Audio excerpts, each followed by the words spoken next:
Hi, Bowen. Welcome to 10 Minute Talks. I'm Harshadeva. Today, I'm honored to be joined by Vanessa Bassil, the founder and executive director of the Media Association for Peace. Vanessa is a peace journalism expert, media development specialist, TEDx speaker, and a leading voice in using media for peace, human rights, and conflict transformation. She has worked across more than 30 countries with journalists, activists, UN agencies, and international organizations. Currently, she is pursuing her PhD in Germany, researching peace journalism practice in Lebanon. Vanessa is also the first Arab woman to hold master degree in media, peace, and conflict studies from the United Nations mandated University for Peace.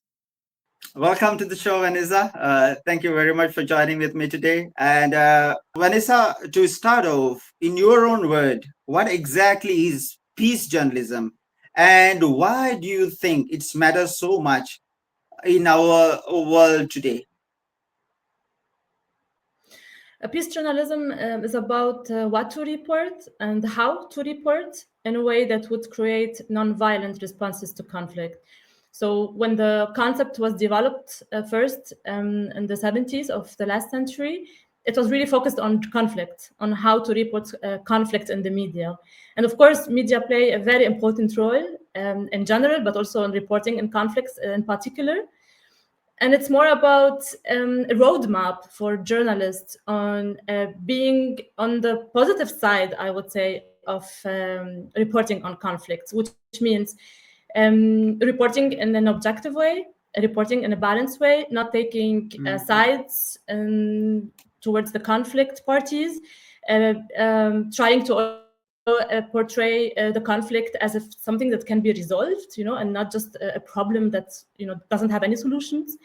And I would say that the characteristic of peace journalism are very much centered on these principles. Like first, being conflict sensitive. I mean, reporting on conflict in a sensitive way, trying to not portray conflict as just violent events, but also events that can be solved.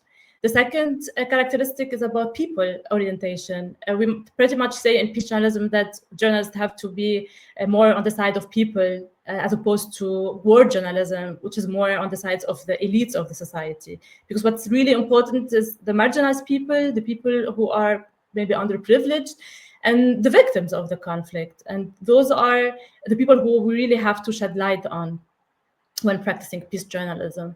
And the third characteristic of peace journalism is about truth, or facts. It's important to avoid propaganda when we are reporting on conflicts and really focus on the truthfulness of the facts, and try really to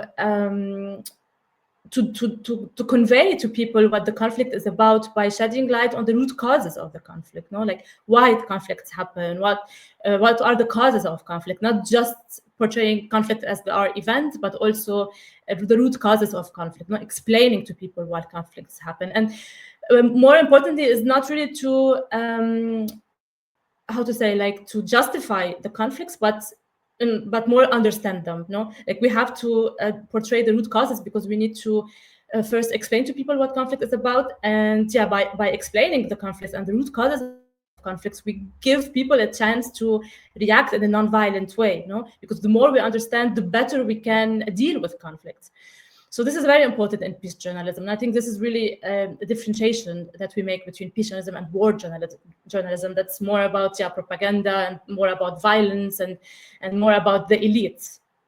And the last characteristic of peace journalism, which is also very important when we define this concept, is the solution orientation in its practice.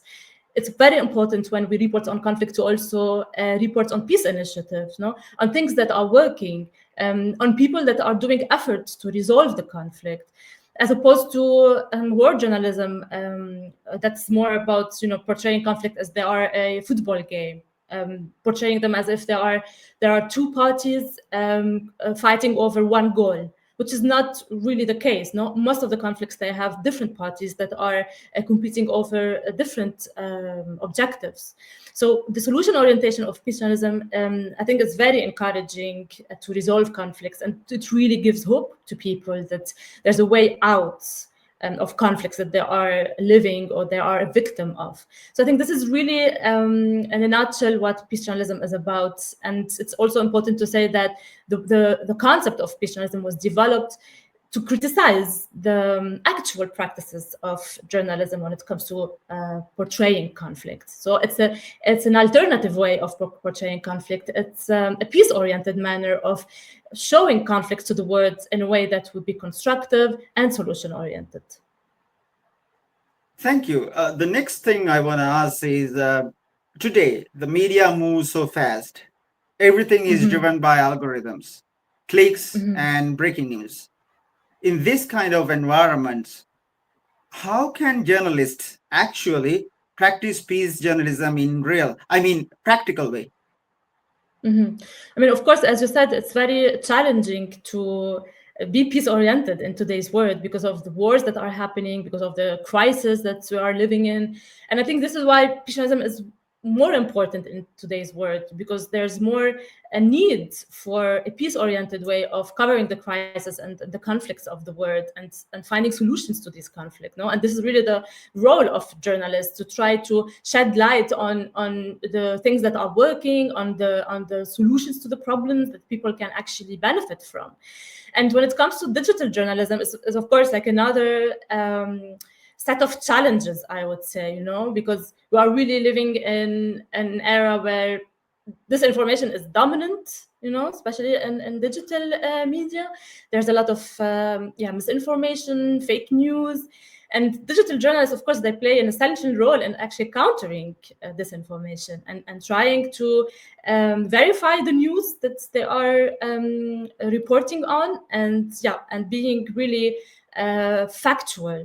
Like, as I said in the beginning, peace journalism is also about countering propaganda, like especially the political propaganda. So it's very important to keep this in mind when we are reporting in the digital world, to be really on the side of truth, on the side of facts. But not only, journalism has a very crucial role actually educating people and raising awareness. So it's not just about reporting facts. I think it's more than that. Of course, reporting facts, it's important because you have to verify the facts. You have to do fact checking, but also you have to educate people. You have to also send messages of hope, especially in times of war and crisis. And you have to raise awareness about the importance of non-violence in society, and about also the importance of being critical when it comes to receiving media messages, especially from the online world. And I think those are the notions that once practiced and once kept in mind, they can really make a difference in today's world. Okay, finally, for the young and digital journalists who are just starting out, if you could give them one piece of advice, what that would be? I think my advice would be to the young journalists in general, and digital journalists in particular. It would be to practice ethical reporting. Maintaining ethics in today's world is crucial, and it could be the solution to many problems that we are facing in the profession. Practicing those ethics, being responsible in reporting, being authentic and truthful, really maintaining those principles and practicing them on day-to-day basis, I think it protects the journalist from the challenges and the problems that the profession is facing, but also it protects the audience from receiving disinformed news and fake news and irresponsible information. So the more there are ethics, in my opinion, the more there's peace. And I think keeping this in mind and really prioritizing responsibility in reporting, prioritizing ethics in journalism, I think this really saved the world from many problems.